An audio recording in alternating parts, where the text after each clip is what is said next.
barangkali nasib saya dibeginikan terus ya. Nggak tahu saya, memang kalau saya ikuti ya kembali seperti yang saya alami pada tahun 2016 dulu. Saya dituduh, difitnah, menunggangi, menggerakkan, membiayai, sama dengan sekarang sebuah gerakan unjuk rasa besar waktu itu. Begini, saya ini orang tua ya, pernah berjuang sebagai prajurit 30 tahun, pernah juga berada di pemerintahan 15 tahun, juga mengertilah pemerintahan itu menghadapi banyak masalah, dan masalah itu harus dipecahkan. Saya juga dulu begitu, mengalami hal begitu. Jadi kalau tiba-tiba kemarin saya dituduh seperti itu, tidak baik. Tidak baik kalau negeri kita makin subur fitnah, hoax, tuduhan-tuduhan tidak berdasar. Andai kata saya ini punya kemampuan menggerakkan gerakan massa yang begitu luas di tanah air kemarin, andai kata saya punya uang, dan tentu uangnya itu banyak dengan menggerakkan aksi-aksi seperti itu, saya juga nggak punya niat, tidak terpikir untuk melakukan sesuatu yang menurut saya tidak tepat saya lakukan. Dan begini, menfitnah itu kan sebenarnya menuduh seseorang, saya dalam hal ini, yang tidak mengandungi kebenaran. Saya menjadi korban. Dan jangan lupa, kemarin elemen masyarakat yang melakukan unjuk rasa di mana-mana, kalau dianggap itu ditunggangi oleh orang seperti saya, digerakkan, dikasih uang, mereka juga terhina, merasa dihina. Dan apalagi menfitnah itu kan mempermainkan kebenaran. Nah, sebagai umat yang beriman, kita ini, kalau kita senang dan suka menfitnah, senang mempermainkan kebenaran, sama dengan mempermainkan Tuhan. Jadi saya prihatin makin berkembang seperti ini, tetapi yang jelas ya lagi-lagi saya harus bersabar. Dulu waktu almarhumah Ibu Ani masih ada, saya juga sering mengalami seperti ini, tetapi nampaknya Allah masih meminta saya untuk terus bersabar. Mudah-mudahan negara kita makin baik dan tidak berkembang fitnah atau tuduhan-tuduhan yang tidak berdasar seperti itu. Kalau menurut Bapak, kira-kira siapa Pak yang nuduh Bapak ataupun Cikeas di belakang perlawanan rakyat kemarin? Apa mungkin Bapak yang dimaksud oleh Pak Airlangga? Siapa? Pak siapa? Pak Airlangga. Pak Airlangga, ya. Kemudian Pak Luhut. Bahkan dari BIN juga menyebutkan kemungkinan ada pihak yang menggerakkan atau menunggangi aksi-aksi unjuk rasa kemarin. Saya kok nggak yakin ya kalau Pak Airlangga, Pak Luhut, atau BIN yang dimaksud itu saya. Hubungan saya dengan Pak Airlangga selama ini baik, dengan Pak Luhut juga baik, dengan BIN juga nggak ada masalah. Saya nggak yakin kalau BIN menganggap saya ini sebagai musuh negara, saya kira enggak lah ya. Nah, kalau ditanyakan begitu, yang paling baik ya tanyakan kepada beliau-beliau itu, siapa yang dimaksud aktor yang menunggangi, yang menggerakkan dan membiayai itu. Mungkin kalau tidak ada kejelasan, ini tidak baik. Rakyat saling curiga, kemudian ya tidak baik kesana kemari beritanya. Lebih bagus kalau memang menggerakkan, menunggangi, membiayai itu oleh negara dianggap kejahatan, melanggar hukum, dan hukum harus ditegakkan, lebih baik disebutkan. Kalau tidak nanti dikira negaranya melakukan hoax, tidak bagus. Karena kita harus percaya pada pemerintah kita. Kita harus put trust, ya, kepercayaan kepada pemerintah kita untuk menjalankan tugas-tugasnya. Nah, kalau rakyat nanti dianggap ini kok main tuduh negara pemerintah menjadi tidak bagus. Jadi kalau saya ditanya ya seperti itu, tapi yang paling bisa menjawab, yang paling bisa mengklarifikasi semuanya ini ya beliau-beliau. Dan saya yakin beliau kalau ditanya oleh pers, oleh rakyat, mesti mau menjelaskan itu. Begitulah etika yang harus dimiliki oleh siapapun yang sedang mengemban amanah memimpin negeri ini. Atau mungkin tuduhan itu karena sikap fraksi Partai Demokrat, Pak, yang kemarin menolak pengesahan Omnibus Law di rapat DPR. Mungkin juga ada kaitannya ya. Tapi begini loh, saya ini kan sekarang sudah lebih dari 9 bulan saya kira tidak lagi aktif dalam aktivitas politik sehari-hari. Juga dalam kegiatan Partai Demokrat sehari-hari. Saya sudah pensiun dari situ. Sebagai patron, sebagai sesepuh, saya sudah mempercayakan kepada pemimpin dan jajaran Partai Demokrat. Pemahaman saya, ya, dan ini saya kira penting untuk diketahui oleh rakyat, juga oleh negara dan pemerintah sebetulnya. Fraksi Partai Demokrat dalam sidang paripurna tanggal berapa kemarin ya? Tanggal 5 Oktober yang mengetok palu disahkannya RUU Omnibus Law itu, yang saya pahami sebenarnya Partai Demokrat itu belum setuju, tidak setuju kalau malam hari itu RUU itu diketok, disahkan. Yang saya ikuti ada 2 alasan Partai Demokrat. Yang pertama, diketahui bahwa di sana sini dari kandungan RUU Cipta Kerja ini masih ada masalah. Masih ada masalah di sana sini. Bukan hanya yang ada dalam pasal-pasalnya, mungkin juga tentang desain, konsep dasar, dan intentions dari pemerintah negara ini apa sebenarnya? Apa hanya khusus penciptaan lapangan pekerjaan atau investasi, atau yang lebih luas lagi menyangkut ekonomi? Tetapi yang dipikirkan oleh fraksi Partai Demokrat itu di sana sini memang masih ada masalah. Jadi perlu waktulah untuk menuntaskan supaya clear. Kalau RUU masih ada masalah-masalah yang mungkin juga serius, disahkan hampir pasti begitu dijalankan nanti menimbulkan masalah yang lebih besar, lebih luas lagi. Lebih bagus dituntaskan dulu.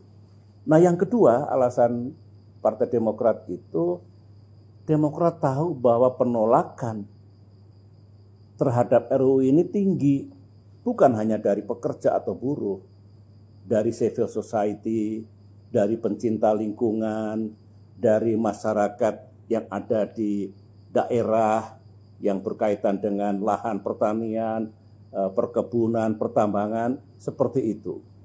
Nah, Demokrat berpendapat kalau penolakan itu tinggi, begitu disahkan, hampir pasti terjadi perlawanan. Mengapa tidak? Ini usulan Demokrat sebetulnya. Jangan dipaksakanlah. Masih ada waktu, entah sebulan, 2 bulan, 3 bulan, sampai betul-betul bulat. Nah, kalau ada pihak-pihak yang menolak, DPR itu bisa berkonsultasi. Pemerintah juga begitu. Kalau konsultasi itu jangan hanya kepada unsur-unsur yang setuju. Nah, itu menurut saya sudah setuju kok. Justru yang belum setuju itulah diajak bicara. Insya Allah ada titik temunya. Nah, ini yang menurut fraksi Demokrat kemarin belum tepat langsung disahkan. Jadi Demokrat mengingatkan baik-baik sebetulnya negara, dalam hal ini pemerintah yang mewakili presiden, karena konstitusi kita kan undang-undang itu disusun oleh presiden dan DPR RI. Dan juga DPR RI itu rampungkan dulu, tuntaskan dulu, hilangkan masalah itu, kemudian bangun komunikasi yang lebih bagus, dialog yang lebih bagus, terutama dengan pihak-pihak yang belum setuju. Itulah sebetulnya keinginan, maksud, dan sikap, boleh dikatakan tegas, untuk kebaikan dari Partai Demokrat kemarin. Jadi kalau itu lantas dianggap Demokrat melawan negara, ya tidaklah. Demokrat ini kecil sekarang katanya, dan kita juga di luar pemerintahan, kita tahu diri. Ya, tempat kami untuk bersuara di situ.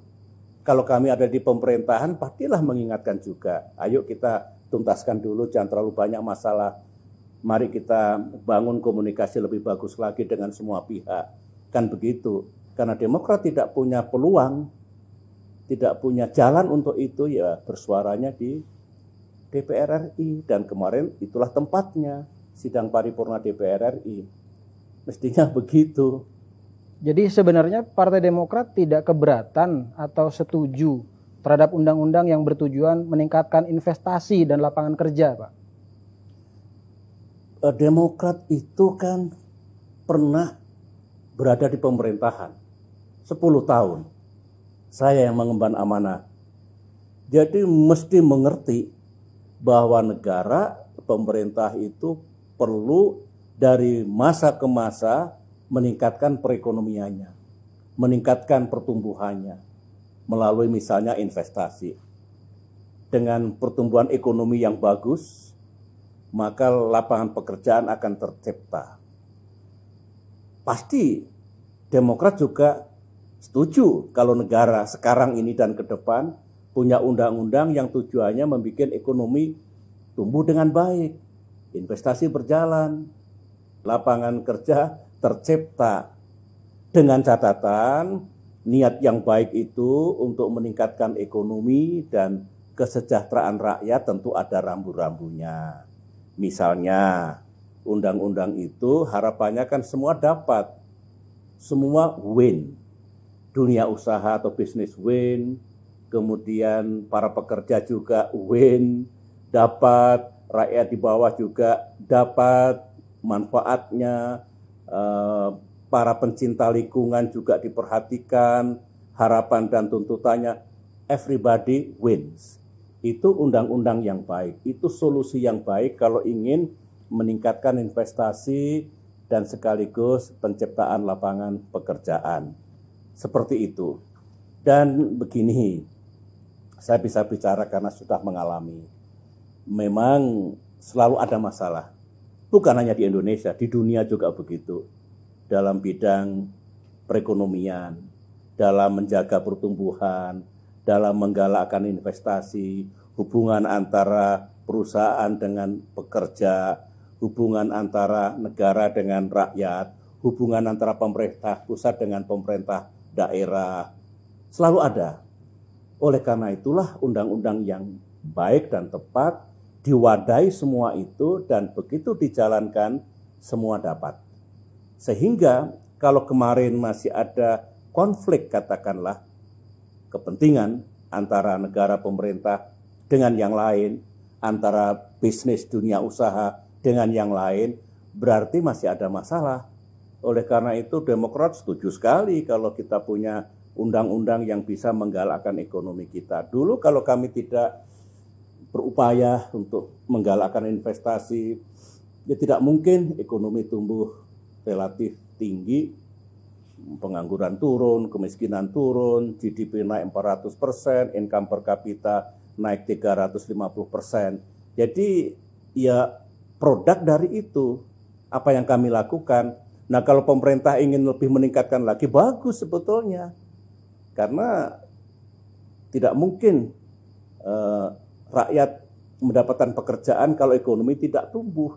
Kalau nggak punya pekerjaan, nggak mungkin dia punya daya beli dan penghasilan yang baik. Kita tahu semua, saya mengerti sekali. Tapi setiap undang-undang pastikan tidak bertentangan dengan konstitusi, tidak menabrak undang-undang lain yang dianggap masih bagus, tidak bertentangan dengan kehendak rakyat secara keseluruhan. Saya yakin ada kok jalan untuk itu. Jadi kalau ada yang berpendapat Demokrat tidak setuju untuk menggalakkan ekonomi dan investasi, ya salah besar. Karena kami juga begitu dulu. Tetapi ya sudahlah, yang penting kami punya posisi yang jelas dan kami pertanggungjawabkan semuanya itu. Meskipun sekali lagi saya tidak ikut secara teknis dan setiap hari di sana, tapi saya yakini Demokrat punya niat dan tujuan yang baik. Tadi Bapak sempat bilang dulu juga pernah difitnah ya Pak, menggerakkan dan membiayai gerakan 411 di Jakarta. Iya, iya. Bagaimana ceritanya Pak dan siapa yang memfitnah? Itu sudah lewat ya. Sudah 4 tahun yang lalu saya tahu.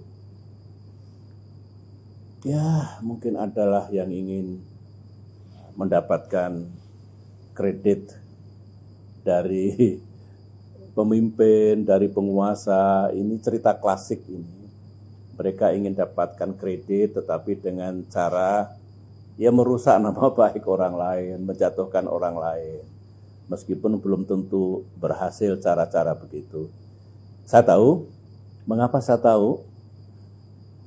Karena ketika ada seseorang yang membawa berita itu kepada pemimpin kita, presiden kita, ada juga saksinya di situ yang kaget sekali.